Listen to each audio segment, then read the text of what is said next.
শহরের মানুষেরা বলে আরও দেও গ্রামে ওয়াইফাই, আর গ্রামের মানুষেরা বলে লাইন থাকে না কেন। আমরা যারা গ্রামে ইন্টারনেট প্রোভাইড করে থাকি আমরা বুঝি এর কত জ্বালা। সব কিছু ঠিক থাকার পরও অনেক সময় নেট থাকে না, তখন আমাদের খুঁজে বের করতে হয় কোথায় সমস্যা। একটু ঝড় বৃষ্টি হলেই টিজি বক্সের ভিতর কোনো টান খায় নয়তো ছিঁড়ে যায়, সেগুলো খুঁজে বের করতে হয়। এর জন্য বিদ্যুতের খুঁটির উপর উঠতে হয়। এটা যে কত বিপজ্জনক কাজ সেটা আমরা বুঝলেও করতে হয়। এখন যে টিজি বক্সটি দেখতে পাচ্ছেন, এখানে আমাদের মূলত সমস্যা। আমরা এই টিজি বক্সটি নিচে নামাচ্ছি। নিচে নামার পর দেখব আসলে এখানে কি সমস্যা হয়েছে, কোর ছিঁড়ে গেছে নাকি কোর টান খাইছে। ভিওয়ার এখানে দেখেন, এখানে কমলা কালার একটা কোর টান খাইছে দেখেন।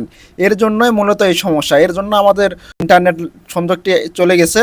তো আমরা এই কোরটি খুব সাবধানে কোরটি ঢিল করে দিব, যেন টান যেন না খায়। আর যারা ইন্টারনেট প্রোভাইড করে থাকেন তাদের উদ্দেশ্যে আমি একটা কথা বলতে চাই, সেটি হচ্ছে যে অনেক সময় দেখা যায় যে সব কিছু ঠিক থাকার পরও লাইন আমাদের থাকে না, মানে ইন্টারনেট থাকে না। তখন আমাদের বুঝতে হবে যে কোথাও কোর টান খাইছে অথবা কোর ছিঁড়ে গেছে বা কোথাও তার ছিঁড়ে গেছে। তো এটি আমাদের আগে খুঁজে বের করতে হবে, তারপর সেই জায়গাতে আমাদের সমাধান করতে হবে। ইন্টারনেট বিষয়ে কেউ যদি কোনো পরামর্শ চান তাহলে আমার সঙ্গে যোগাযোগ করবেন, ভিডিও কমেন্ট বক্সে জানিয়ে দেবেন এবং পার্সোনালি আমাকে এসএমএস করবেন।